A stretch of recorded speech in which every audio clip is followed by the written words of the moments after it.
मुंबईकरांसाठी मोठी खुशखबर। आज मुख्यमंत्री देवेंद्र फडणवीस यांच्या हस्ते दहिसर ते काशीगाव मेट्रो लाईन 9च्या पहिल्या टप्प्याचं उद्घाटन झालंय। मुंबईच्या बाहेर जाणारी ही पहिली मेट्रो असून यावेळी एकनाथ शिंदे आणि सुनेत्रा पवार देखील उपस्थित होते।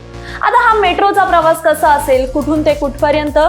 तर मुंबईतील मेट्रो प्रकल्पांपैकी मेट्रो लाईन 9 ही सर्वात महत्त्वाची लाईन असून ती मेट्रो 7ला जोडली गेली आहे, ज्यामुळे प्रवाशांना आता थेट अंधेरी गुंदवली ते मीरा भाईंदर पर्यंत जाता येणार आहे। आज उद्घाटन केल्यानंतर प्रत्यक्षात उद्यापासून ही सेवा प्रवाशांना वापरता येणार आहे। या पहिल्या टप्प्यात दहिसर, पांडुरंगवाडी, मीरागाव आणि काशीगाव अशी 4 स्थानकं सुरू झाली आहेत आणि पुढे अजून 4 स्थानकं तयार होत आहेत। ही संपूर्ण लाईन उड्डाण पूलवर आहे, त्यामुळे ट्रॅफिकचा त्रास सुद्धा नाही। यात सर्वात मोठा फायदा म्हणजे वेळ।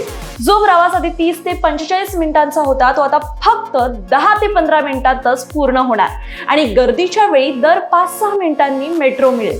तसेच तिकीट दरही खूप परवडणारे आहेत। दहिसर ते काशीगाव प्रवासांसाठी फक्त 20 रुपये आणि बाकी स्थानकांवर किलोमीटरनुसार तिकिटाची किंमत आहे। रोज जवळपास 276 फेऱ्या होणार आहेत, त्यामुळे मीरा भाईंदरकरांना आता ट्रॅफिक, लोकलची गर्दी यांपासून मोठा दिलासा मिळणार आहे। एकंदरीत काय तर ही मेट्रो लाईन म्हणजे रोजच्या प्रवासातला गेम चेंजर ठरणार आहे। तुम्हाला काय वाटतं याबद्दल कमेंटमध्ये आम्हाला नक्की सांगा।